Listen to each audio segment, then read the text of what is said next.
Miss Wood's spazzy grammar. Let's review quotes and underlining.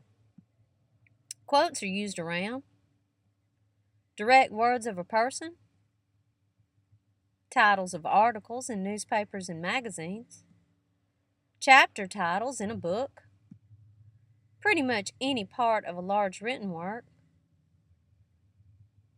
short titles of poems, short stories, essays, songs, and unusual expressions, also in quotes. We underline the big works that contain smaller parts or articles or chapters, like books, albums, CD titles, TV series, magazine, and newspaper titles.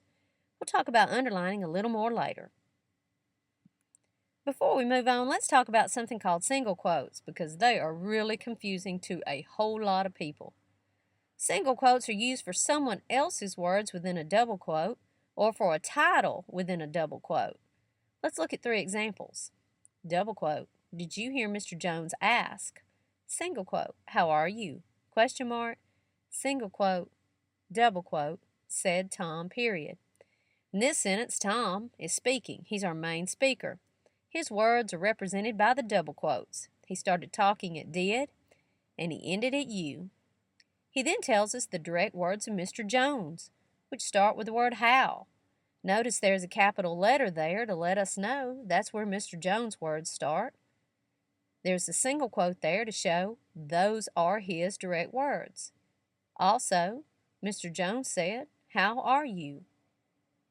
Mr. Jones asked a question, so the question mark goes to the left of the single quote, and also the double quote goes directly after the single quote because that's where the main quote spoken by Tom ended. Whew, that was a whole lot of information, and we're going to go over it a little more before we practice. So just hang on if you're confused. Let's look at a couple more examples.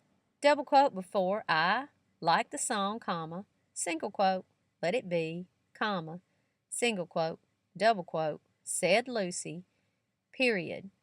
Again, Lucy is the main speaker. She started talking at I and stopped with B. The double quotes represent what she said. There is a title, though, that she says in the quote. The title is marked or recognized by the single quote. Normally, around a title of a song, we would use double quotes, but because this song is part of the double quote, you would use the single quote. Single quote, let it be, comma, goes to the left of the single quote and the double quote. Again, we have capital letters to show us where our single quote started. Last example. Mary said, comma, double quote, I heard Mr. Jones say, comma, single quote, no coats allowed in the building, period, single quote, double quote. In this one, Mary is speaking. She starts talking with I heard. She stops talking with building. Her quote is shown or represented by the double quotes. She also tells us exactly what Mr. Jones said, so we use single quotes. He starts speaking with no. We are aware of this because of the capital N. He says, no coats allowed in the building. We use the single quotes to represent his words. Let's talk about quotes and end marks, like commas and periods. There are special rules about how to use end marks with quotes. Commas and periods always go inside or to the left of all the quotes, even the single quotes. Let's look at some examples. It is cold in here, stated Maria. Notice after here there is a comma, and it goes to the left of the double quote. I heard Marcia say, I was late to school, said Julie. This sentence contains a double quote and a single quote. Notice that the comma goes to the left of all the quotes after school. School, comma, single quote, double quote. That's the way we always do it. If after school there was a period, it would be school, period, single quote, double quote. Periods and commas always go to the left of all the quotes, even the single quotes. Semicolon and colon, they always go to the right. Let's look at some examples. Thomas Jefferson said, comma, the tree of liberty had to be drenched in blood occasionally to protect the freedoms of Americans. In other words, he believed in violence. We have a direct quote from Thomas Jefferson. The double quotes show us exactly what he said, and then there is a sentence that follows that direct quote. If you look after Americans, you'll see Americans, double quote. Then we have a semicolon. The semicolon, or if it was a colon, would always go to the right of the quotation marks. Here's another example with a single and a double quote. The teacher stated, comma, double quote, George Washington said, comma, single quote, I cannot tell a lie, single quote, semicolon. Yet, comma, during the Revolution, comma, he told many lies to the British Army commanders, period, double quote. In this sentence, you have a single quote, followed by a semicolon. Notice, the semicolon still goes to the right of the single quote. That is the rule all the time for semicolons and colons. They go to the right of all the quotes. Now here's the more difficult part, question mark and exclamations. They only go inside or to the left of quotes if the quote is an exclamation or a question. Otherwise, we put them on the outside or to the left of the quotes. Let's look at some examples. Double quote, why do you keep saying, comma? Single quote, I am sorry, single quote. Question mark, double quote, asked, Ron, period. Notice that Ron is our main speaker. His double quote starts with why, and it ends with sorry. He said the whole thing. But he tells us what the second person said in the sentence, and that is shown by the single quotes. I am sorry.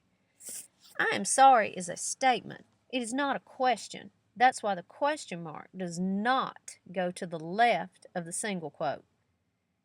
Ron did ask a question. Therefore, we put the question mark directly to the left of the double quote. The double quote is what Ron said. Let's look at one more example.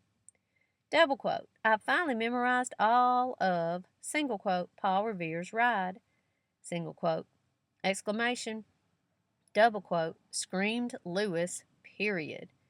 Lewis is our main speaker. His words are shown by the double quote. He said the whole thing. There is a title, though, in the middle of what he said, and the title is normally given double quotes to show us, the reader, that it is a title of a short poem. However, because this short title goes in the middle of a double quote, we use those single quotes instead. Paul Revere's Ride is that single quote. However, Paul Revere's Ride is not an exclamation. Therefore, the exclamation mark goes to the left of the double quote because that is the exclamation. Lewis screamed it. Therefore, the double quote is put right after that exclamation. I hope this clears it up a little bit for you. It's pretty complicated. You might need to come back and review a little bit. For the most part, just remember that exclamation marks and question marks go directly to the left of the actual quote that is a question or an exclamation. Let's talk a little bit about underlining items. We're using italics. We underline long things that we usually don't read very often. Books, long poems, plays, films, TV series that last a long time, paintings, long musical compositions. Anything that is a long thing that we sit through, that we watch, or that we read is underlined. We underline titles of these items, foreign phrases, words, letters, and numbers that represent themselves are also underlined.